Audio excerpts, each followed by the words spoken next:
اخلاص کس کو کہتے ہیں؟ اخلاص کا مطلب یہ ہوتا ہے کہ اللہ کی عبادت میں ذرا برابر بھی کسی کو شریک نہ ٹھہرایا جائے. یعنی کسی شخص نے روزہ رکھا ہے تو وہ اتنی نیت کرے گا کہ میرے رب کا حکم ہے تو میں نے روزہ رکھا ہے، اللہ کی رضا کے لیے روزہ رکھا ہے. اگر اس نے یہ ارادہ کیا نا چلو روزہ بھی ہو جائے گا اور میرا وزن بھی کم ہو جائے گا، تو یہ اخلاص نہیں ہے.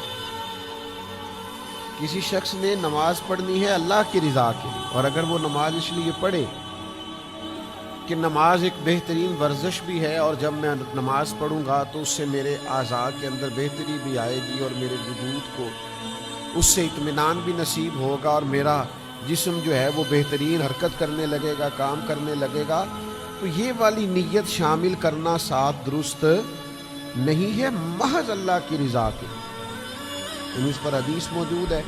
ایک صحابی نے عرض کی یا رسول اللہ صلی اللہ تعالی علیہ وسلم، ایک شخص اس لیے جہاد کرتا ہے کہ وہ اسے اجر بھی ملے اور ساتھ اس کی شہرت بھی ہو جائے.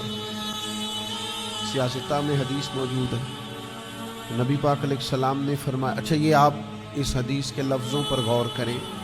وہ عرض کرتے ہیں کہ محض شہرت کی نیت نہیں، اس کی نیت یہ ہے کہ جہاد بھی کر لوں اور شہرت بھی ہو جائے. یعنی دونوں نیتیں ہیں، اللہ کی رضا کی نیت بھی ہے لیکن ساتھ تھوڑی بہت شہرت کی نیت بھی.